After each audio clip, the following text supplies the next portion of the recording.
Welcome to the Dog Trainers Podcast, a podcast created by dog trainers for dog trainers or anyone who's ever fallen in love with man's best friend. So let's break it down one step at a time. Let's talk about LLCs or corporations and things like that. Again, we're not experts in these guys. So if you guys are listening, like really just cross-reference what we're saying, but we're just going to explain to you guys what we were told. And so far, so good. It's all worked for us. We really trust the people that we got our information from. So the reason that it's important now, I understand working under the table or just working as a contractor for yourself, it does have its own privileges, but there becomes this issue where if you're a service provider and let's say you make a big fuck up, God forbid, like you lose a dog, right? Or you injure a dog, or the dog decides to, jump out of a 2-story window, whatever it might be, right? There's crazy shit that happens. You are liable for the things that happen if you are the person doing the transaction, right? So like you're liable, okay? So number one, when you develop a corporation or an LLC, the LLC or the corporation is the entity making the deal. So the contracts that you sign with your clients will not be with John Doe. It will be with John Doe LLC, or it'll be with, Happy Pups LLC, for example, right? And so in that situation is if there is a mistake that you make as a practitioner, or if there's just an accident that happens, the people cannot come after you individually. So by creating a corporation or an LLC, it protects you from liability, hence low liability company, right? Mm-hmm. So when you form an LLC, right? That's what LLC stands for? limited liability. Oh, limited liability. Sorry. Limited liability company. That allows, it creates a little bit of a shield. So that way people can't sue you for everything you're worth. They might be able to sue. Go ahead. I'm sorry. It's a separation. It's they can sue the company, but you as an individual with whatever you've built aside from that company, whatever because the thing is tax code gets weird. So just a very quick example. Sorry to cut you off. Is just let's say I'm married. Let's say McKenna's finished school and she is now an up and running physical therapist, and I don't have an LLC, and something happens to a dog in my care. And someone sues me. Well, if I'm married, it's our money. I mean, so in a weird way, like McKenna's getting sued because they're coming after us based on whatever our net worth is, but it's two people. So she's getting sued for something she has no hand in. But in order to protect ourselves, if I've got an LLC, well, then Untamed is its own thing. McKenna's money is McKenna's money. My money that I've earned because I get paid as an employee within my company is whatever it is. Right. You guys ain't coming after my personal pocketbook. You're coming after the company. So that separation is what protects you. And it's totally worth doing. Yes, 100%. And, I'm lucky enough to say no one's tried to come after me yet, but I've seen it happen enough with my mentor over 10 years. When you run when you have 2 facilities and you have over 45 employees, accidents happen, injuries happen. People want to put blame in different situations. So I've seen my mentors and my managers go to court hearings and, have to fight accusations for things. And so I've seen the ugly side of as you get bigger, right? More money, more problems kind of thing, right? The bigger your business gets, the more potential problems, the more employees, the more potential problems. It is all part of the growing process, but having that LLC definitely is a first step in protecting you. So I definitely know that it's real. And, of course you might be able to think like, oh, it won't happen to me. I'm super careful. Well, that's usually when shit happens to you. You're right. So like what's the statistic? It says like most crashed planes are with experienced pilots. Yeah, because a new pilot is very careful, like a new driver. Exactly.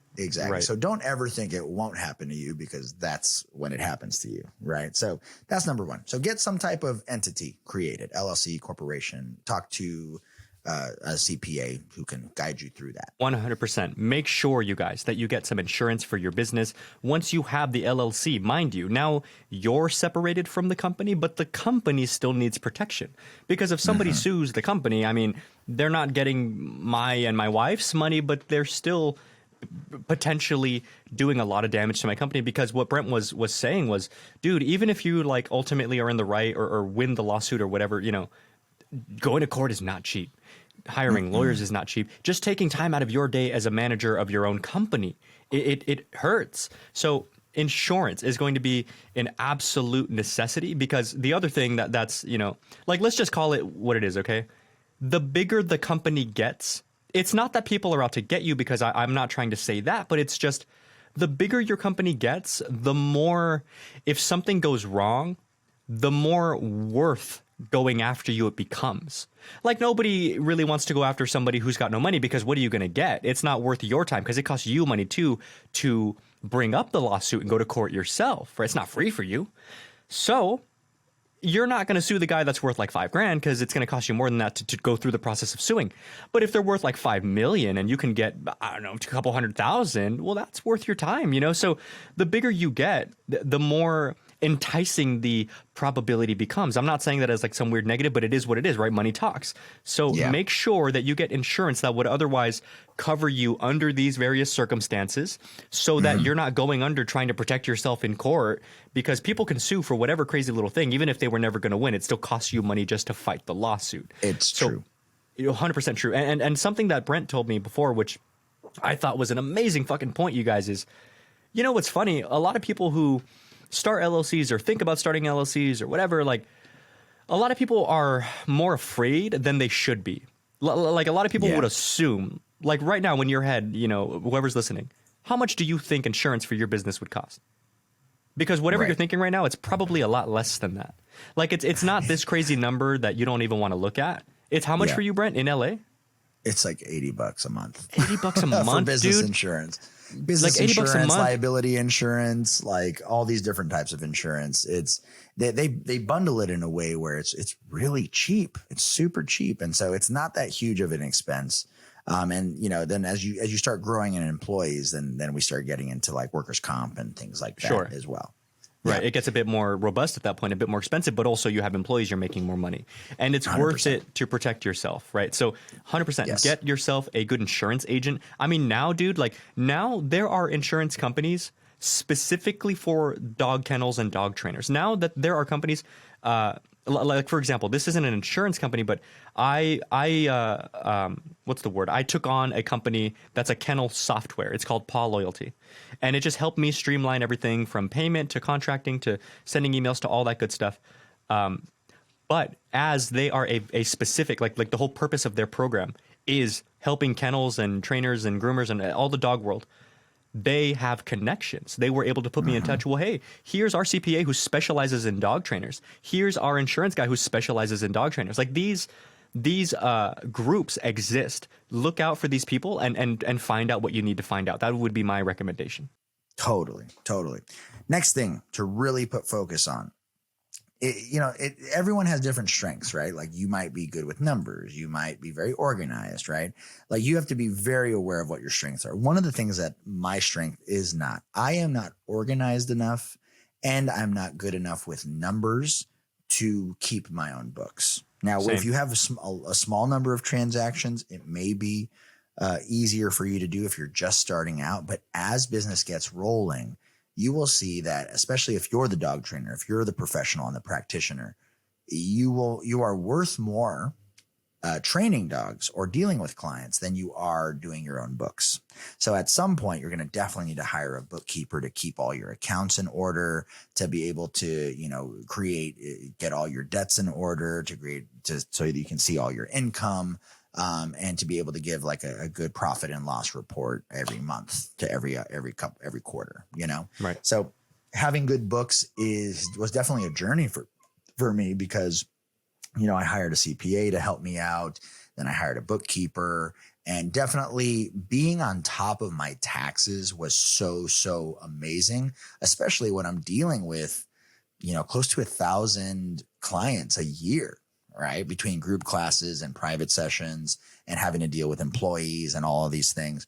It's crazy. It's crazy how much documentation goes into it. And it's something that I do not have the bandwidth to deal with. Now, if you're a smaller company, you may be able to get it started, and you can get it started and start understanding how bookkeeping works. But at some point, you will become more valuable outsourcing that bookkeeping as you get bigger and more successful. 100%. It's like the same logic as hiring an employee. It's scary math when you're new, but even if this bookkeeper costs you, I don't know, $20 an hour, let's just say, but you're doing lessons for like $2 something an hour, it makes more sense for you to hire this person than to take 2 hours out of every day to do your books. Yes. So it's just good math, and it's good. It's nice to protect yourself, because the other element of bookkeeping, guys, is when you get into tax stuff, dude. Like, not only is Brent correct, it's very in depth, but also you're expected to hold on to this information for years. So just housing these receipts and everything can be quite cumbersome. Have you ever interviewed in whatever business it was, and you go into the person's office and you see all these like old ugly steel like file cabinet type things? The reason why they have that ugly shit in there is because you got to put them files somewhere, and they have to be accessible in case you get out. Like, there's all kinds of stuff. So totally look into a bookkeeper. It's one of those things, you guys. It's just worth the money. And the other element of bookkeeping that I want to get into is putting yourself on paper. The reason why I love Brent's story with his mentor is because you start to put on paper, kind of like credit, what your business is worth. Because if you're like this under the table, unorganized, but you're a good dog trainer, let's say, but you have a lot of clients, let's say, making good money, but the business looks less appealing in black and white. Versus if you've got like, here are my books, here's my monthly, here's my like my net versus gross, here's how much I've earned, here's how much I've spent on my business, here's like all this stuff on paper. You never know, but that's how you could attract investors. That's how you could attract other business opportunities. Like, so make sure that your stuff is legit on paper like that, because that's going to help you grow, just like credit. Yes. And I want to add something too, because now that we're going legit, right? We're going to LLC, we have a corporation, we got insurance, we got bookkeeping. You guys need to save for your taxes, right? I think the general number is anything you make, 30% of it goes away for taxes, right? So whatever it is that you create, revenue wise, put 30% of it away in a tax savings account and just hold it there. Because at the end of the year, I remember my first year in business was the most money I ever made as an individual. And I owed Uncle Sam $20,000, $30,000. Easy. Right. And that's a fucking lot of money. A lot of fucking money. Right. And so just keep in mind how important saving for taxes is, because you're going to have to pay Uncle Sam. Right. That's one of that you got to pay to play kind of thing. Right. So that I would just throw that in there as a little bit of a suggestion. Right. Dude, that's more than a suggestion. Yeah. Pay your taxes. Have to do it. You have to do it, guys. Like if you're not making enough money to care so much about tax, like when taxes get really, really high and you don't have it, it's one of the scariest fucking things in the world, because it's not only you don't have the money to pay Uncle Sam, it's the feeling of like Uncle Sam can come after you. Right. And if you're trying to get off the ground and you're trying to get employees and you're trying to do all this stuff, it's easier to go in with no debts. It's easier to go in clean. It's easier to just you got to save. Now, the goal is, you get all your write-offs and you get all your deductions and you get all that stuff. And then you have 30% saved. And after you save 30%, maybe you only have to pay less than 30% in taxes, which is great if you have a good bookkeeper. And then you put all that other stuff in saving and go on a vacation or something, like that's the general idea. So 100%. Yeah. That's why, like, honestly, guys, that right there basically sums up why you want to get a good bookkeeper and a good CPA, because all businesses spend a lot of money.